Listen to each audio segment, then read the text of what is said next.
Hello guys, welcome back to my channel. आज मैं आप लोगों को computation of total income of individual वाला जो हमारा चैप्टर है इसके न्यूमेरिकल पार्ट्स करा रही हूँ। आज हम लोग 5 न्यूमेरिकल्स कवर करेंगे इस वीडियो के अंदर। इस वीडियो में मैं आपको डिटेल से बताऊंगी कि किस किस तरह से क्या क्या चीज़ों का यूज़ हुआ है, कौन सी डिडक्शन लगी है, प्रॉपर डिडक्शन की जितनी भी बेसिक चीज़ें हैं वो सारी मैं इसमें आज बताऊँगी। ठीक है।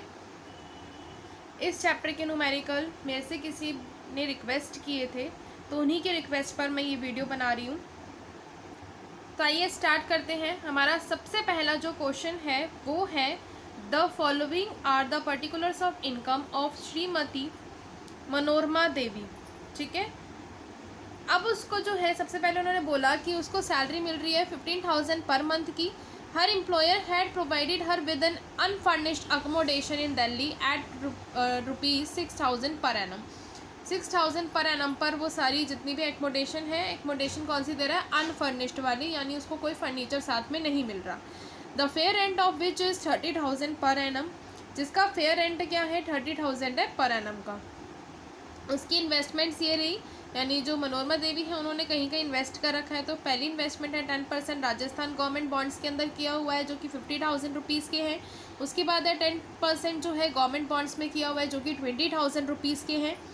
फिर है 60,000 इन 10% fix deposit account in a bank for 5 years, 5 साल के लिए फिक्स डिपॉजिट रख रखा है बैंक अकाउंट में। उसके बाद उन्होंने एक हाउस लिया जो कि लेट आउट कर रखा है 2,000 पर एनम में, but it's fair rent is, उसका जो फेयर रेंट है वो इतने रुपए का है 2,250 पर मंथ का। म्यूनसिपल टैक्सेस पे किए जा रहे हैं उनके द्वारा 3,000 रुपीज़ के। स्पेंड किया है 100%, 100 रुपीज़ स्पेंड किए हैं कलेक्शन ऑफ रेंट, जैसे कलेक्ट करने के लिए रेंट को। एंड पेड 3,000 और as interest on loan, interest on loan भी वो दे रही है 3,000 रुपीज़ का। उसके बाद she earn profit of 1,50,000 from speculation business, speculation business से उसने 1,50,000 का जो है प्रॉफिट अर्न किया। She receive 900 as interest on capital investment bonds. ठीक है। अब आपने क्या करनी है, यहाँ पे उनकी कैरिड फॉरवर्ड लॉसेस भी दे रखे हैं स्पेकुलेशन से रिलेटेड। अब आपने क्या करना है, यहाँ पे टोटल इनकम असेस करनी है कि इनकी टोटल इनकम कितनी बनती है। अब देखो एक चीज़ यहाँ पे कि जो interest on capital investment bonds हैं, ये जो बॉन्ड्स हैं ये इनकम टैक्स के लिए एग्जम्प्ट होते हैं, इसका तो हम कुछ भी नहीं करने वाले हैं। उसके बाद यहाँ पर जो हमारी ये जो रेंट पर दे रखा है इसका income from house property calculate करेंगे। फिर बाकी इसमें जो हमारा ये होगा अनफर्निश्ड एकोमोडेशन, इसकी भी वर्किंग नोट आएगी। और साथ ही साथ हमारा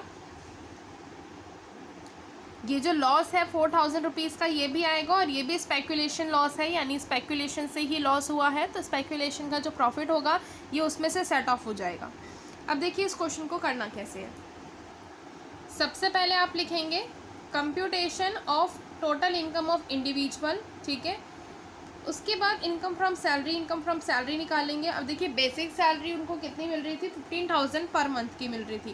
तो यहाँ पे हमने क्या किया है, 15,000 को मल्टीप्लाई कर दिया 12 से, क्योंकि पर मंथ मिल रही थी। फिर उसके बाद हमारा आ गया 1,80,000 रुपीज़। फिर उनको मिल रहा है HRA जो कि हमने कैलकुलेट करके निकाला है 21,000। अब इसको हमने किस तरह से कैलकुलेट किया है, देखो यहाँ पे मैंने वर्किंग नोट बना रखा है अनफर्निश्ड अकोमोडेशन का। अब देखो जो भी हायर चार्जेस होते हैं या फिर 15% ऑफ सैलरी जो भी लेस होता है उस तरह से अकोमोडेशन मिलती है। अब यहाँ पे उनको अकोमोडेशन कितनी मिल रही है? 6,000 पर एनम की मिल रही है। ठीक है, 6,000 पर एनम की। अब यहाँ पे आप क्या करोगे, डेफिनेशन ऑफ सैलरी में पहले यहाँ पे जो सैलरी है उसकी डेफिनेशन देखो। बेसिक सैलरी आएगी प्लस में DA, अगर DA आता है आपका रिटायरमेंट बेनिफिट के अंदर तभी आप लोगे, अदरवाइज नहीं लोगे। नॉर्मल DA आपने नहीं लेना होता। उसके बाद है bonus, commission and other allowances. इनको किसी भी तरह का कोई बोनस नहीं मिल रहा, किसी भी तरह की कोई कमीशन नहीं मिल रही है। तो आप क्या करेंगे, जो आपकी बेसिक सैलरी है 1,80,000 रुपीज़, यहाँ पे भी मैंने करके दिखा रखा है 15,000 मल्टीप्लाई में 12, क्योंकि पर मंथ की दे रखी थी, ईयरली की निकाल ली, उसका 15% लिया 27,000। अभी जो 27,000 है हमने इसको कैलकुलेट कर लिया। अभी 15% ऑफ सैलरी 27,000, और रेंट कितना पे किया जा रहा है? 6,000 रुपीज़ पर एनम का रेंट पे किया जा रहा है। ठीक है। अब आपने देखना ये है कि रेंट कौन सा पे किया जा रहा है, आपने ये नहीं देखना कि एक्चुअली में उसका फेयर रेंट वगैरह कितना है, एक्चुअली में पेमेंट कितने की हुई है वो पेमेंट आपने लेस कर देनी है। तो हमारी 27,000 की ये बनती थी, उसमें से हमने जो हमारी ये जो पेमेंट है इसको लेस कर दिया 26,000 रुपीज़, तो हमारी आ गई 21,000। तो ये आपका आ जाएगा HRA के अंदर, ठीक है। तो HRA कितने का हो गया, 21,000 रुपीज़ का। उसके बाद हमारा जो ग्रॉस सैलरी आया वो आया 2,01,000 रुपीज़ की ग्रॉस सैलरी। फिर नेक्स्ट है स्टैंडर्ड डिडक्शन। आपका इनकम फ्रॉम सैलरी में से कोई भी क्वेश्चन आ जाए, किसी भी तरह का आ जाए, तो आपने हमेशा स्टैंडर्ड डिडक्शन देनी ही होती है, और वो होती है 50,000 रुपीज़ की। तो आप 50,000 रुपीज़ की वहाँ पे स्टैंडर्ड डिडक्शन दे दोगे। उसके बाद आपका अमाउंट आएगा 1,51,000, ठीक है। अब आपने क्या करना है, इनकम फ्रॉम हाउस प्रॉपर्टी निकालनी है। इनकम फ्रॉम हाउस प्रॉपर्टी के लिए उन्होंने बता रखा था कि फेयर रेंट कितना है 2250 मल्टीप्लाई में 12, और एक्चुअल रेंट है 2000 मल्टीप्लाई में 12। दोनों क्या है, ये वाला आ गया आपका 24 और ये आ गया 27। ग्रेटर वाला लेना होता है। अब देखो ये वाली चीज़ जब मैंने इनकम फ्रॉम हाउस प्रॉपर्टी का चैप्टर कराया था तो बहुत अच्छे से बताया था कि किस किस तरह से आपने क्या क्या लेना होता है। तो आपने क्या करना है, फेयर रेंट और हमारा एक्चुअल रेंट में से जो भी ग्रेटर है हमने वो ले लिया। लेने के बाद ये वाला ग्रेटर निकला 27,000, तो हम इसको मान लेंगे GAV यानी gross annual value. Gross annual value में से सबसे पहले जो हम डिडक्ट करते हैं वो हम डिडक्ट करते हैं हमारे municipal taxes. Municipal taxes deduct करने के बाद आपने क्या करना होता है, ये जो हमारी निकल के आती है म्यूनसिपल वैल्यू, इसको बोलते हैं म्यूनसिपल वैल्यू। अब इस म्यूनसिपल वैल्यू का स्टैंडर्ड डिडक्शन, मेनली इसको जो है म्यूनसिपल वैल्यू नहीं बोलते हम लोग, GAV है तो इसको हम बोलते हैं एनुअल वैल्यू, ठीक है। ये हो गया एनुअल वैल्यू, और ये है हमारा GAV means gross annual value. Gross annual value में से म्यूनसिपल टैक्सेस माइनस करें, म्यूनसिपल टैक्सेस 3,000 के दे रखे थे, उसके बाद हमारी एनुअल वैल्यू निकल कर आ गई। एनुअल वैल्यू का 30% उसके बाद आप कैलकुलेट करेंगे, वो स्टैंडर्ड डिडक्शन दी जाती है इनकम फ्रॉम हाउस प्रॉपर्टी में। इनकम फ्रॉम सैलरी में स्टैंडर्ड डिडक्शन होती है पूरे ₹50,000 की, but income from house property में जो स्टैंडर्ड डिडक्शन रहती है वो रहती है 30% की। अब आपने 24,000 का 30% कैलकुलेट करके माइनस कर देना है। उसके बाद इंटरेस्ट ऑन लोन अगर आपको गिवन है तो आप वो भी माइनस करोगे, और इस केस में गिवन है 3,000 रुपीज़ का इंटरेस्ट ऑन लोन जो कि वो पे कर रही हैं। तो हमारा जो वैल्यू आया इनकम फ्रॉम हाउस प्रॉपर्टी का वो आया 13,800। तो 13,800 हमारी इनकम फ्रॉम हाउस प्रॉपर्टी की वैल्यू आ गई। अब उन्होंने बोला कि उनको जो है स्पेकुलेशन प्रॉफिट हो रहा था और एक लॉस कैरिड फॉरवर्ड आया था। तो अब हम PGBP वाला हेड खोलेंगे, इनकम फ्रॉम PGBP यानी profit and gains from business and profession. उसमें लेंगे स्पेकुलेशन बिजनेस प्रॉफिट जो कि है 1,50,000 रुपीज़ का, और लॉस उसमें से जो पिछला कैरेट फॉरवर्ड आया था वो 4,000 रुपीज़ माइनस कर देंगे, तो हमारी वैल्यू आ जाएगी 1,46,000, ठीक है। अब आगे क्या करना है, इनकम फ्रॉम अदर सोर्सेज में लेंगे 10% राजस्थान गवर्नमेंट लोन। उसके बाद है 5,000 रुपीज़ का।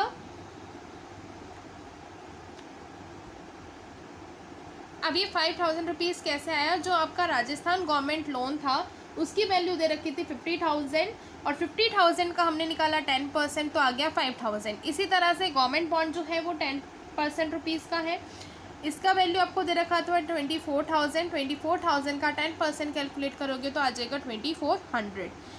फिक्स डिपॉजिट अकाउंट में डाले हुए थे पैसे, तो वो आपके थे 60,000 5 ईयर्स के लिए और 10% की वैल्यू पे।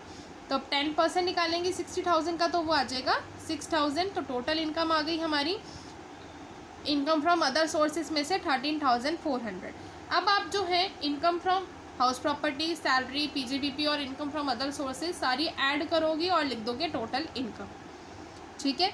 अगर हमें किसी तरह की डिडक्शन की वैल्यू दी होती, कोई भी आपको डिडक्शन दी होती, तो हम डिडक्शन माइनस करके फिर निकालते टोटल वैल्यू या टोटल इनकम, बट हमें किसी भी तरह की इस क्वेश्चन में कोई डिडक्शन नहीं दी हुई है, तो नॉर्मल ये वाली जो वैल्यू होगी यही कहलाई जाएगी टोटल इनकम। नेक्स्ट क्वेश्चन जो है हमारा वो है सेकंड, मिस्टर एक्स एक एम्प्लॉय हैं कंपनी के अंदर, उन्होंने फर्निश की है अपनी रिटर्न ऑफ इनकम। बोल रखा है कि सैलरी उनको मिलती है 31 दिसंबर 2021 पर और 30,000 पर मंथ उनको मिलती है और ये 1 अप्रैल से 31 दिसंबर तक है। ये आपने डेट बिल्कुल नोट कर लेनी है क्योंकि हम इतने तक की ही सैलरी को जो है ईयरली में कैलकुलेट करेंगे। उसके बाद है हमारा डीए जो कि है 5,000 पर मंथ का। एंटरटेनमेंट अलाउंस भी आपको जो है 31 दिसंबर तक का ही दिया हुआ है 1 अप्रैल से, जो कि है 1,000 रुपीज़। प्रीमियम पे की जा रही है। अब ये देखो प्रीमियम पे की जा रही है लाइफ इंश्योरेंस पॉलिसी वगैरह की, तो ये वाली जो पॉलिसीज़ हैं इनकी आपको डिडक्शन मिल जाएगी। इसका मतलब क्या है कि आपने डिडक्शन देने के बाद आप टोटल इनकम को दिखाएंगे। ठीक है, वो कैसे दिखाएंगे मैं अभी आपको बताती हूँ। Interest on saving account with bank 400 है, ये आपकी कहाँ चली जाएगी? एक तो इनकम फ्रॉम अदर सोर्सेज में चली जाएगी और उसके बाद इसकी भी डिडक्शन मिल जाएगी।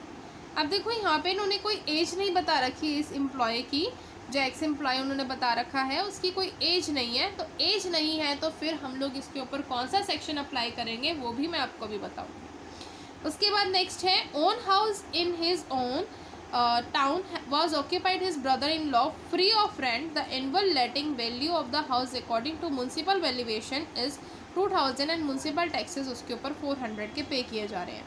फिर उन्होंने बोला जो एम्प्लॉयर है वो प्रोवाइड कर रहा है एक तो स्मॉल कार, पर ये जो स्मॉल कार दी जा रही है एम्प्लॉयर के द्वारा एम्प्लॉय को, वो दोनों पर यूज़ के लिए दी जा रही है, ऑफिस यूज़ के लिए भी और प्राइवेट यूज़ के लिए भी।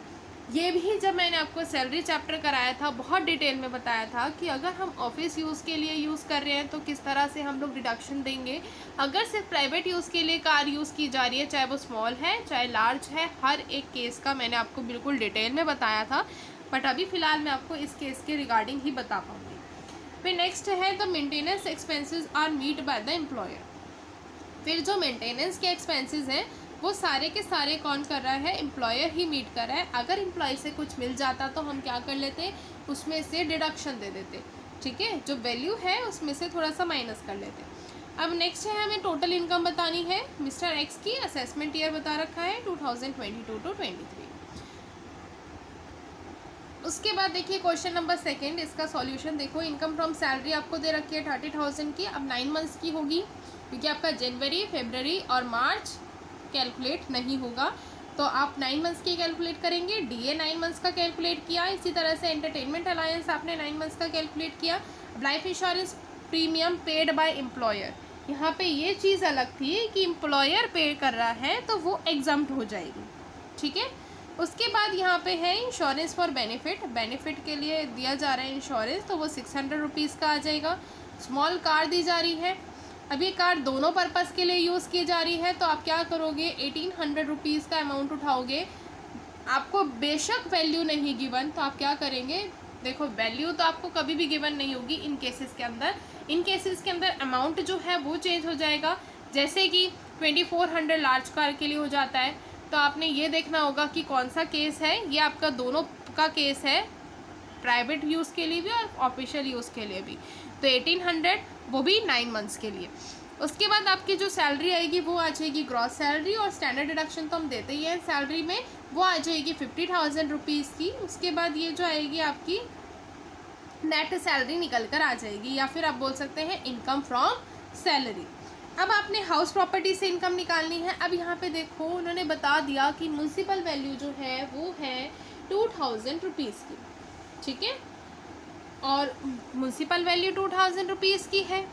उसके बाद उन्होंने बोला कि जो ईयरली जो रेंट दे रहे हैं यानी म्यूनसिपल जो टैक्सेस हैं वो 4,000 रुपीज़ की, सॉरी ये 4,000 नहीं है, इसकी जगह आएगा आपका 400 रुपीज़ के हैं, तो आप उसको माइनस कर देंगे म्यूनसिपल टैक्सेस को। अब जो म्यूनसिपल टैक्सेस माइनस किए, अभी आपकी क्या आ गई, एनुअल वैल्यू। अभी आपकी एनुअल वैल्यू आ गई। एनुअल वैल्यू का स्टैंडर्ड डिडक्शन निकालना होता है 30%, इसका 1600 का 30% आप कैलकुलेट करेंगे तो आ जाएगा 480। अब हमें इंटरेस्ट ऑन लोन के रिगार्डिंग कोई भी डिडक्शन नहीं है, यानी किसी भी तरह की आपको कुछ भी इंफॉर्मेशन नहीं दे रखी, तो आप क्या करोगे, बस इसी को बाहर लिख दोगे और यही बन जाएगी आपकी इनकम फ्रॉम हाउस प्रॉपर्टी। ठीक है, उसके बाद है इनकम फ्रॉम अदर सोर्सेज 400 यहाँ पे आ गए। Interest in saving bank account का फिर आपकी आ गई GTI, ग्रॉस टोटल इनकम, क्योंकि मैंने आपको बोला था कि अभी डिडक्शन भी हमें देनी है, तो अब देखो किसकी डिडक्शन कैसे मिलेगी। Deduction under section 80C to 80U, इसके अंदर मिलती है। पहले मिलेगी लाइफ इंश्योरेंस प्रीमियम की, जो कि है 3500 की। इंश्योरेंस फॉर बेनिफिट मिलेगा 600 का, और interest on saving bank account मिलेगा 400 का। अब ये जो interest on saving bank account है, ये डिडक्शन आपको मिलती है सेक्शन 80TTA के अंदर, अगर नॉर्मल इंडिविजुअल है। बट अगर कोई सीनियर सिटीजन है या सुपर सीनियर सिटीजन्स हैं, उनको जो ये डिडक्शन मिलती है वो मिलती है 80TB के अंदर, ठीक है। अब नेक्स्ट देखो हमारा इनकम फ्रॉम सैलरी का ये क्वेश्चन नंबर 3। इससे पहले मैं आपको क्वेश्चन बता देती हूँ कैसा है। क्वेश्चन नंबर 3 दे रखा है कि कंपनी का ऑफिशियल है जो कि विशाखापट्टनम में है। In regard to the year ended उसकी टोटल इनकम आपको कैलकुलेट करनी है, और डिडक्शंस उसकी मिल सकती हैं 80C के अंदर। सैलरी दे रखी है 20,000 पर मंथ की। बोनस जो है इक्वल है 3 मंथ सैलरी, यानी जो बोनस उसको मिल रहा है, जो उसकी सैलरी है उसके 3 महीने की सैलरी का बोनस मिल रहा है उसको। अब ये चीज़ आप कैसे करोगे, जो आपकी सैलरी है उसको 3 से मल्टीप्लाई कर देना, बोनस निकल कर आ जाएगा। नेक्स्ट है कंट्रीब्यूशन कर रहे हैं RPF के अंदर। अब ये चीज़ ध्यान रखना कि अगर कभी भी कंट्रीब्यूशन किया जाता है RPF के अंदर, तो वो हमेशा एम्प्लॉयर के द्वारा 12% का होता है। अगर 12% से ज़्यादा हुआ तो वो टैक्सेबल होगा, लेकिन अगर 12% तक है तो वो एग्जम्प्ट होगा। और इसी तरह से अगर इंटरेस्ट दिया जा रहा है RPF के अंदर, तो वो जो इंटरेस्ट क्रेडिट किया जाता है प्रोविडेंट फंड के अंदर, अगर वो 9.5% तक हुआ तो उतना तो एग्जम्प्ट रहेगा। बाकी 9.5% के बाद वाला, यानी उससे ऊपर अगर दिया जा रहा है तो वो टैक्सेबल होगा, ठीक है। ये दोनों चीज़ें आपने ध्यान रखनी है।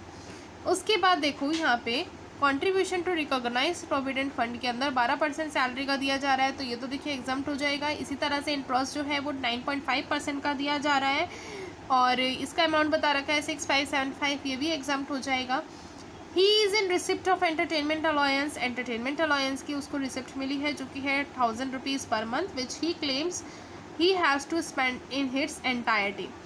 उसके बाद नेक्स्ट है उसको रेंट फ्री अनफर्निश्ड अकोमोडेशन दी जा रही है। अब देखो पॉपुलेशन चेंज हो गई 22 लाख रुपीज़ की। अब यहाँ पे अगर हमें पॉपुलेशन ना गिवन हो तो हम 15% ले लेते हैं। अगर पॉपुलेशन हमें गिवन है, और पॉपुलेशन में भी आपने ये ध्यान रखना है कि कितनी पॉपुलेशन है, पॉपुलेशन के अकॉर्डिंग ही हम जो है रेंट फ्री अकोमोडेशन को देते हैं, ठीक है। अगर हमारी 22 लाख है तो उस केस में हम लोग जो है रेंट फ्री अकोमोडेशन जो देंगे वो हम देंगे 10% ऑफ सैलरी का। और उस सैलरी में क्या क्या इंक्लूड होगा, डेफिनेशन बताई थी मैंने आपको, बेसिक सैलरी प्लस में DA, अगर वो किसके अंदर आता है, रिटायरमेंट बेनिफिट्स के अंदर आता है, और आपका बोनस, कमीशन और एनी अदर अलाउंस अगर कोई मिल रहा है तो वो भी आएगा। फिर नेक्स्ट है हमारा लाइफ इंश्योरेंस दिया जा रहा है उसकी ओन लाइफ पे 3600 की पॉलिसी है, और जो ली थी 2019 में ली थी। और and on his minor son's life 850 की पॉलिसी थी, जो कि 20,000 की पॉलिसी थी, और 850 जो है वो पे कर रहा था पॉलिसी का। उसके बाद यहाँ पे उन्होंने दे रखी हैं कुछ अदर इनकम्स, जैसे कि डिविडेंड फ्रॉम इंडियन कंपनी है, FD का कुछ शेड्यूल्ड बैंक के पास FD का इंटरेस्ट मिल रहा है, म्यूचुअल फंड का इनकम हो रहा है उनको। तो ये सारी इनकम जो है हमारी किससे रिलेटेड है, इनकम फ्रॉम अदर सोर्सेज से रिलेटेड है। अब देखो इस क्वेश्चन को कैसे करना है। सबसे पहले हम निकाल लेंगे इनकम फ्रॉम सैलरी। सैलरी का 12 मंथ्स का निकाल लिया। फिर बोनस मैंने आपको बता ही दिया था कि 20,000 का 3 मंथ सैलरी के इक्वल है, तो 3 मंथ्स की सैलरी निकाल देंगे उसकी, तो ये आ जाएगा हमारा 60,000 का, ठीक है। उसके बाद नेक्स्ट है कंट्रीब्यूशन टू RPF और इंटरेस्ट क्रेडिट टू PF, ये वाला दोनों एग्जाम्प्ट हो जाएंगे। उसके बाद एंटरटेनमेंट अलाउंस है आपका 12,000 रुपीज़ का। 12,000 रुपीज़ का कैसा है, आपको बोला था 1,000 रुपीज़ पर मंथ का, ठीक है। तो ये वाला जो हो गया आपका 1,000 rupees per month means 12, clear है। उसके बाद रेंट फ्री एकोमोडेशन है 10% ऑफ सैलरी, ये चीज़ मैंने आपको बता दी कि पॉपुलेशन देख के देखी जाती है। अब यहाँ पे ये जो है पॉपुलेशन देख के मैंने कैसे निकाली है ये आपको मैं एक बार बता देती हूँ। मैंने आपको डेफिनेशन दोबारा बताई सैलरी की। आपने क्या करना है, सैलरी लेनी है, बोनस लेना है और एंटरटेनमेंट अलाउंस अब लेना पड़ेगा। देखो कैसे था, बेसिक सैलरी लेनी पड़ेगी, बोनस लेना पड़ेगा, डीए अगर आपका रिटायरमेंट बेनिफिट के अंदर आता, तो मैं ऐसा कोई डीए वैसे भी दे नहीं रखा। फिर आपके अदर अलाउंसेस हो जाते हैं जो आ जाते हैं, ठीक है। अब देखो हमारे पास सैलरी है, बोनस है और एंटरटेनमेंट अलाउंस है, तो हम इनको लेते हैं, ठीक है। सबसे पहले आप क्या करेंगे, 2,40,000 की हमारी सैलरी है, 2,40,000 की सैलरी हो गई। उसके बाद 60,000 का हमारा बोनस हो गया और 12,000 का हमारा एंटरटेनमेंट अलाउंस हो गया। अब हमारे पास जो वैल्यू आई वो आई 3,12,000। इसका क्या निकालोगे, 10% निकाल लेंगे, 10, और फिर हम निकालेंगे इसका परसेंटेज। तो हमारे पास आ गया 31,200। अब देखिए यहाँ पे मैंने वैल्यू लिख रखी है 31,200। सबसे पहले आप इसको सारा कैलकुलेट करेंगे तो ये आ जाएगी हमारी ग्रॉस सैलरी। ग्रॉस सैलरी में से स्टैंडर्ड डिडक्शन 50,000 की देनी होती है, वो हमने दे दी। उसके बाद हमारे पास कितने की वैल्यू आ गई, ये जो वैल्यू आई हमारी, या तो हम बोल सकते हैं इनकम फ्रॉम सैलरी, ठीक है। इस वैल्यू को आप क्या बोलोगे, इनकम फ्रॉम सैलरी, और ये वाली जो है हमारी ये है ग्रॉस सैलरी, ठीक है। नेक्स्ट है हमारी इनकम फ्रॉम अदर सोर्सेज। आपको डिविडेंड दे रखा था इंडियन कंपनी का 4,000 रुपीज़, इंटरेस्ट ऑन एफडी दे रखा था 51,800, income from in units of mutual fund MF तो वो आपको दे रखा था 2,600। वो टोटल कर लेंगे। अब इन सबका आपने टोटल करना है, इनकम फ्रॉम सैलरी का भी और अदर सोर्सेज का भी टोटल किया तो हमारे पास वैल्यू आ गई 3,51,600। अब उसके बाद हमें क्या करनी है बेटा, डिडक्शन देनी है, डिडक्शन अंडर सेक्शन 80C। अब 80C के अंदर क्यों दे रहे हैं, क्योंकि हमारी लाइफ इंश्योरेंस प्रीमियम है फॉर हर ओन लाइफ, उसकी खुद की लाइफ वाली है, और अगर खुद की लाइफ वाली होती है, अब देखो यहाँ पे उन्होंने डेट बता रखी थी स्पेशली 2019 करके, ठीक है। अब यहाँ पे ये चीज़ मैं आपको बता रही हूँ, ये देखो, qualifying amount of any premium कैसे आप पता लगाएंगे, अगर आपने प्रीमियम को 1 अप्रैल 2012 से पहले लिया है तो वो वाली आपकी एग्जिट नहीं होगी 20% तक, ठीक है। आपको 20% देना होगा। अगर आप लेते हैं 2012 के बाद तो 10% की होती है, और अगर आप लेते हैं 2013 के बाद तो वो 15% की होती है। अब यहाँ पे आप लोगों को ये कन्फ्यूजन हो रहा होगा कि मैंने यहाँ पे फिर 10% की क्यों ली, मुझे 15% की लेनी चाहिए थी, तो मैंने 15% की क्यों नहीं ली। यहाँ पे आपने ये ध्यान रखना है कि अगर किसी भी कोई भी पर्सन जो है, जो भी इंडिविजुअल है, अगर वो डिसेबिलिटी से सफ़र कर रहा है, ठीक है, किसी भी डिसेबिलिटी से, या फिर वो किसी डिजीज़ से सफ़र कर रहा है, तो उस केस में ये रूल अप्लाई होगा। अदरवाइज नॉर्मल इंडिविजुअल के लिए ये दोनों रूल्स हैं। अब देखो उन्होंने अपनी पॉलिसी कब ली है, 2019 में, तो इसका मतलब 2012 के बाद ही तो ली है, तो आपने क्या करना है, 10% इसका नॉर्मल कैलकुलेट कर दोगे, ठीक है। 30,000 का 10% निकाला तो कितना आया, 3,000, और एक्चुअल अमाउंट कितना वो पे कर रहा है, 3,600। अब इसमें से जो हम अमाउंट लेते हैं LIC यानी लाइफ इंश्योरेंस प्रीमियम का, वो लेसर वाला लेते हैं, ये चीज़ भी आपने ध्यान रखनी है। उसके बाद -N के लिए भी तो उसने ली हुई है पॉलिसी। अब वो जो -N के लिए उसने पॉलिसी ली हुई है, तो उसमें भी आप क्या करोगे, एक तो उसका 850 का अमाउंट है, दूसरा 20,000 रुपीज़ की जो प्रीमियम है उसका एक्चुअल अमाउंट है, तो 10% निकालोगे तो आ जाएगा 2,000, और ये 850 हो गया। इसमें से लेसर वाला 850 आ जाएगा। अब कॉन्ट्रीब्यूशन दिया जा रहा है RPF के अंदर। अब ये जो कॉन्ट्रीब्यूशन RPF में दिया गया था, ये दिया गया था कंपनी के द्वारा, ठीक है, यानी कि एम्प्लॉयर के द्वारा, तो इसका जो है इसकी भी डिडक्शन मिल जाती है, जो कि आपकी 12% की है, जो है डिडक्शन मिलती है। तो यहाँ पे आप 12% की डिडक्शन दे दोगे, ठीक है। उसके बाद आपकी ये जो निकल कर आएगी, ये आपकी निकल कर आएगी टोटल इनकम, और हमें यही कैलकुलेट करना था, ठीक है। अब उसके बाद हमारे पास नेक्स्ट क्वेश्चन है, क्वेश्चन नंबर 24। डॉक्टर वर्मा जो है वो एक टीचर हैं, और असेसमेंट ईयर उनका ये बता रखा है, बेसिक सैलरी उनको मिल रही है 12,000 पर मंथ की, और DA उनको मिल रहा है 45% ऑफ सैलरी।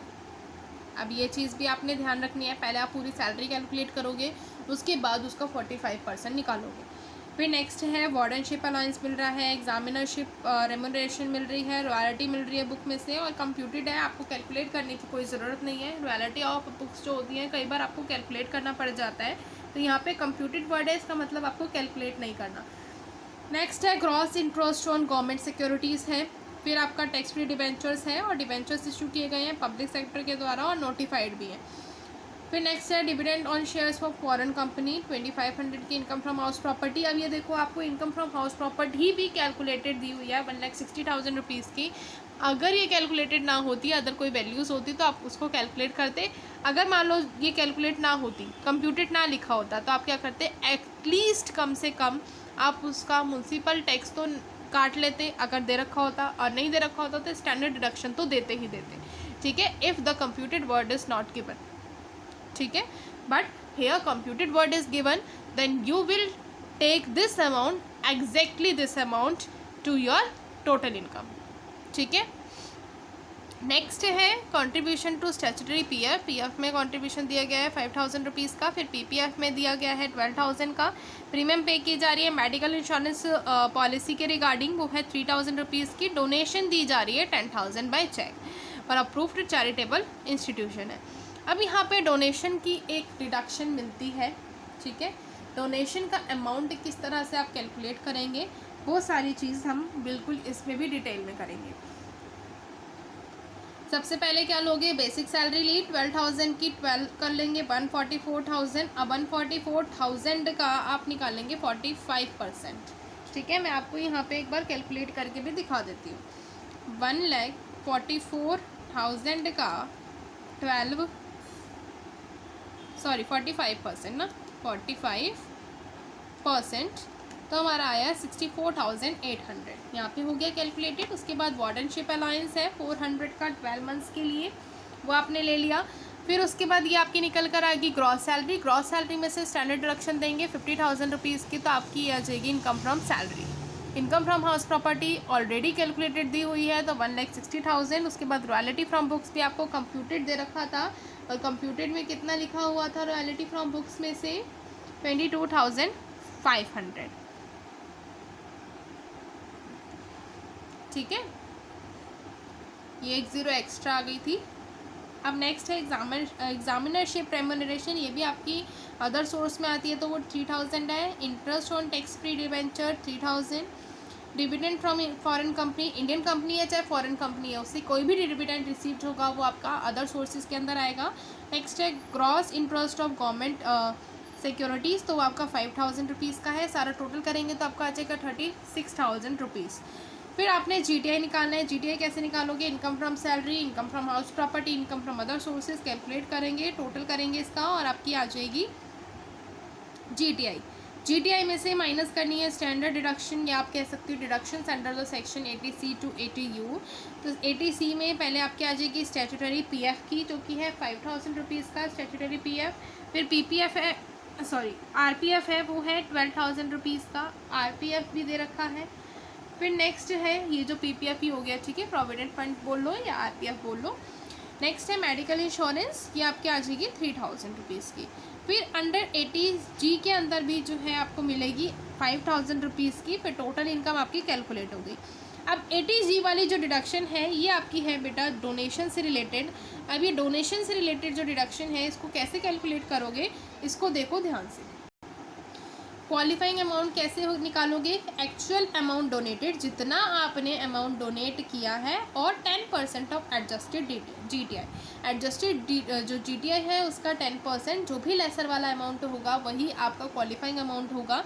अब एडजस्टेड जीटीआई जो है वो आप कैसे कैलकुलेट करेंगे, जितनी भी जीटीआई है उसमें से 80C से लेकर 80U सेक्शन तक की डिडक्शन आप माइनस करोगे, सिर्फ 80G वाले को छोड़कर, क्योंकि वो आप भी कैलकुलेट कर रहे हैं। ठीक है, नेक्स्ट है, अब ये देखो, अगर आपके पास कोई और भी डिडक्शन है 80G से रिलेटेड, ठीक है, वो आपने लिख लिया तो भी आप उसको लेस नहीं करोगे, क्योंकि अगर आप 80G की ही कैलकुलेट कर रहे हो तो वो वाली डिडक्शंस लेस नहीं होंगी।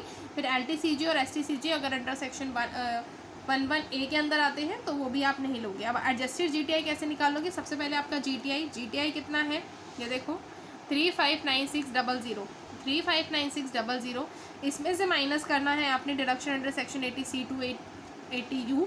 80C में कितनी डिडक्शन है, एक 5,000 की, एक 12,000 की और एक 3,000 की, तो ये वाली ले ली 5,000, 12,000 और 3,000। अब यहाँ पे ये नहीं ले सकते और ये ऐसा कुछ दे ही नहीं रखा, तो आपका टोटल आ गया एडजस्टेड GTI 339600। इसका आपने क्या निकालना है 10% कैलकुलेट किया, यह आ गया। अब देखो, अब आप जो है ये डोनेशन जो है ना, ये अप्रूव्ड जो डोनेशन है चैरिटेबल से, ये है आपकी 10,000 रुपीज़ की। अब यहाँ पे ये वाली जो डोनेशन है ये आपकी विद लिमिट वाली है, ठीक है। 50% की कैलकुलेट की जाती है, तो एक्चुअल अमाउंट इसका 50% का आएगा। तो इसका 50% कैलकुलेट किया 5,000, इन दोनों में से लेसर वाला कौन सा है 5,000, ठीक है, बिकॉज ये आपका 35,960 है और ये 5,000 है, तो हम जो लेसर वाला अमाउंट है वो ले लेंगे 5,000। तभी मैंने यहाँ पे जो है डिडक्शन जो है 5,000 की दी थी, उसके बाद आपकी टोटल इनकम आई थी 334600। क्लियर है। अब हम जो है नेक्स्ट क्वेश्चन कर रहे हैं। अगर आपको वीडियो पसंद आती है तो प्लीज़ लाइक कर दिया कीजिए और चैनल को सब्सक्राइब ज़रूर करें कि आने वाली न्यू वीडियोज़ की नोटिफिकेशन आपको टाइम पर मिल जाए। मैं बहुत मेहनत करके आपके लिए कंटेंट क्रिएट करती हूँ, तो प्लीज़ एक लाइक करते हुए जाइएगा। नेक्स्ट क्वेश्चन है हमारा क्वेश्चन नंबर 5। विजय कुमार जो है एम्प्लॉयड है विद म्यूज़िक हाउस कॉरपोरेशन, ठीक है। अब उसको जो है सैलरी मिलती है 30,000 रुपीज़ की, डीए मिलता है यानी डियरनेस अलाउंस 1500 पर मंथ का। उसके बाद यहाँ पे कंट्रीब्यूशन कर रहे हैं वो 12% आरपीएफ के अंदर, और इंटरेस्ट जो है आरपीएफ के अंदर वो दिया जा रहा है 10.5%। अब यहाँ पे देखो 9.5% से ज़्यादा है तो ये टैक्सेबल हो जाएगा। He is also getting entertainment allowance 66,800 annually. ये एनुअली है तो आपको कैलकुलेट करने की मंथली वाला ज़रूरत नहीं है। नेक्स्ट है dividend on Telco equity shares. उसके बाद कोऑपरेटिव सोसाइटी से डिविडेंड रिसीव्ड हो रहा है, एमएफ यानी म्यूचुअल फंड से इनकम रिसीव्ड हो रही है और ग्रॉस में दे रखी है। Winning in a horse race gross में दे रखी है। अब देखो कभी भी आपको winning in a horse race दे रखा हो और अगर आपको ग्रॉस में दे रखा हो तो आप ये वैल्यू लिख देना, अदरवाइज अगर नेट में दे रखा होता है तो आपने ग्रॉस में उसको कैलकुलेट करना होता है, ठीक है। नेक्स्ट है फर्स्ट प्राइज़ जो है यूपी स्टेट लॉटरी के अंदर उसको मिला है, वो आ गया। उसके बाद है he also lost 5,000 in card games में वो इतना लॉस कर गया, ठीक है। अब इसका तो कुछ कर ही नहीं सकते, तो ये हम लोग लेंगे ही नहीं, जो ये कार्ड गेम्स का लॉस्ट है उसका, ठीक है। अब क्वेश्चन है income from salary. Basic salary आपको दे रखी है 30,000 रुपीज़ की, उसका मल्टीप्लाई कर देंगे 12 से तो आ जाएगा 3,60,000। डीए 1,500 और इसको भी मल्टीप्लाई करेंगे 12 से तो 18,000। आरपीएफ 12% तक है तो एग्जाम्प्ट हो जाएगा, लेकिन उसका इंटरेस्ट मैंने आपको बताया था 10.5 का है तो 1% का तो इंटरेस्ट लगेगा। अब आप वो कैसे लगाओगे, देखो 2,100 अमाउंट लिखा, ठीक है। जितने का इंटरेस्ट उन्होंने बता रखा है 10.5 का बता रखा है तो वो लगा दिया। अगर यहाँ पे 11.5 होता है 12.5 होता तो वो लगा देते, और अगर मान लो 12.5 होता तो 9.5 और 12.5 को माइनस करते, जो डिफरेंस आता उसको उससे मल्टीप्लाई कर देते, ठीक है। तो हमने सेम ऐसे ही किया है और इसको जब आप कैलकुलेट करेंगे तो 200 आएगा। फिर एंटरटेनमेंट अलाउंस आप ले लेंगे 66,800 का, तो ये आ गई आपकी ग्रॉस सैलरी। उसमें से स्टैंडर्ड डिडक्शन माइनस करेंगे 50,000 रुपीज़ का, तो ये जो है आपका इनकम फ्रॉम हाउस प्रॉपर्टी आ जाएगा। उसके बाद है income from other sources, Telco equity shares के 2,000 रुपीज़ के शेयर थे। उसके बाद है कोऑपरेटिव सोसाइटी के 500 के, म्यूचुअल फंड का इनकम आपको आ रहा था 4,000 रुपीज़ का, winning from horse race 8,000 rupees का, फर्स्ट प्राइज़ मिला था वो आपके हैं 1 लाख रुपीज़ के, ठीक है। और उसके बाद हम लोग यहाँ पे ये निकाल लेंगे ग्रॉस टोटल इनकम। कैसे निकालोगे, इनकम फ्रॉम सैलरी और इनकम फ्रॉम अदर सोर्सेज को ऐड करके। अब उसमें से डिडक्शन देंगे आरपीएफ की 12% ऑफ सैलरी की डिडक्शन मिलती है तो वो वाली डिडक्शन दे देंगे। और सैलरी कितनी है हमारी 3,60,000 रुपीज़ की, मल्टीप्लाई में 12%, और 12% मल्टीप्लाई करने के बाद हमारे पास आया 43,200। तो 5,09,500 में से 43,200 माइनस करेंगे तो हमारे पास वैल्यू आएगी 4,66,300। तो ये आ गई आपकी टोटल इनकम। तो ये वाला क्वेश्चन इस तरह से हम लोग करेंगे। अगर आप लोगों को मेरी वीडियो पसंद आती है तो प्लीज़ लाइक कर दें और मेरे चैनल को सब्सक्राइब कर दें कि आने वाली न्यू वीडियोस की नोटिफिकेशन आपको टाइम पर मिल जाए। और आप अगर मुझे सपोर्ट करना चाहते हैं तो मेरे चैनल पर अब थैंक्स बटन भी जो है अवेलेबल है, तो आप मुझे वैसे सपोर्ट कर सकते हैं।